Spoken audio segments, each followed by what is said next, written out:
Hello student, कल सुबह सुबह साइंस का पेपर है, इसलिए टॉप 20 बहुविकल्पीय प्रश्नों को लेकर के मैं आज आया हूँ। यह बहुविकल्पीय प्रश्न आपके परसेंटेज बनाने में बहुत महत्वपूर्ण भूमिका रखता है। तो जैसा कि आप पहला क्वेश्चन देख रहे हैं कि एक अवतल लेंस की फोकस दूरी 5 मीटर है, तो इसकी क्षमता क्या होगी। तो आप देख सकते हैं ऑप्शन में 0.2 डायोप्टर, -0.2 डायोप्टर, 2.0 डायोप्टर, 5.0 डायोप्टर। तो इसका आंसर क्या हो जाएगा आपका?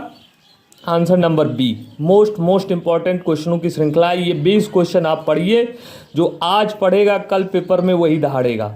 वायु के सापेक्ष माध्यम का अपवर्तनांक अधिकतम होता है। जल, हीरा, कांच, तारपीन का तेल। तो यहाँ आपका आंसर क्या हो जाएगा? हीरा। इसी तरीके से निकट दृष्टि दोष के निवारण के लिए चश्मे में प्रयुक्त करना चाहिए अवतल लेंस, अवतल दर्पण, उत्तल लेंस, उत्तल दर्पण। तो यहाँ पे ऑप्शन क्या हो जाएगा आपका? अवतल लेंस। इसी तरीके से चौथा क्वेश्चन आप देखेंगे कि -220 वोल्ट तथा -100 वाट के विद्युत बल्ब के तंतु का प्रतिरोध क्या होगा। तो आपका आंसर क्या हो जाएगा? 484 ओम। विद्युत शक्ति का मात्रक क्या है? एक है वोल्ट, वाट, एम्पियर, ओम। तो आपका आंसर क्या होगा? वाट। एक परिपथ में बहने वाली विद्युत धारा का मात्रक क्या है? तो आपका आंसर यहाँ पे क्या बनेगा? एम्पियर। इसी तरीके से ओम के नियमानुसार धारा के विभवांतर में ग्राफ बनेगा, मतलब धारा और विभवांतर के बीच में क्या ग्राफ बनेगा। तो आपका आंसर क्या होगा? एक सरल रेखा। अब खंड खा में हम लोग देखते हैं, तो खंड खा में है शुद्ध जल का पीएच मान है। तो आपका आंसर क्या बनेगा यहाँ पे? 0। शुद्ध जल क्या होता है? उदासीन होता है, इसलिए आपका आंसर यहाँ पे क्या बनेगा? 0। इसी तरीके से अगला देखिए, धातु है। धातु क्या है? एक बोरान दिया है, लिथियम दिया है, सिलिकॉन दिया है, कार्बन दिया है। तो आपका आंसर क्या बनेगा? लिथियम। एक विलयन नीले लिटमस को लाल कर देता है, इसका पीएच मान कितना होगा? 6, 7, 8, 10। तो आपका आंसर क्या होगा? 6। कार्बन परमाणु की संयोजकता क्या है? 2, 3, 4, 5। तो आपका आंसर क्या हो जाएगा? 4। विरंजक चूर्ण का रासायनिक सूत्र है, या इसी प्रश्न को पूछ सकता है ब्लीचिंग पाउडर का रासायनिक सूत्र है। तो आपका उत्तर क्या बनेगा? एक दूसरा ऑप्शन आप देख सकते हैं, इसमें क्या लिखा है? CaOCl2। ब्यूटेनोन में क्रियात्मक समूह क्या है? आप आईपीएससी पढ़े होंगे। आईपीएससी में ब्यूटेनोन में क्रियात्मक समूह क्या होता है? C double bond O। तो ये आपका क्रियात्मक समूह हो जाएगा।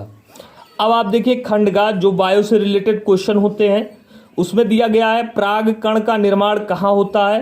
तो आपका आंसर क्या क्या बन सकता है? पहला दिया है बायदल, दूसरा प्राग कोश, तीसरा अंडाशय, चौथा अंडप। तो यहाँ आपका आंसर क्या हो जाएगा? प्राग कोश। पादप में जाइलम का कार्य है। पादप में जाइलम का क्या काम होता है? जल का वाहन, भोजन का वाहन, ऑक्सीजन का वाहन। तो आपका आंसर क्या बनेगा? जल का वाहन। इसी तरीके से मनुष्य के हृदय में कोष्ठकों की संख्या कितनी है? मनुष्य के हृदय में कितने चैम्बर हैं? तो यहाँ ऑप्शन आपका क्या बनेगा? 1, 2, 3, 4। 4 ऑप्शन दिए हैं, जिसमें से आपका आंसर बनेगा 4। जीवाश्म ऊर्जा का स्रोत है जल विद्युत, पवन ऊर्जा, पेट्रोलियम, सौर ऊर्जा। तो यहाँ ऑप्शन क्या बनेगा आपका? पेट्रोलियम। इसी तरीके से अगला प्रश्न है, मनुष्य में गुणसूत्रों की संख्या है 42, 44, 46, 48।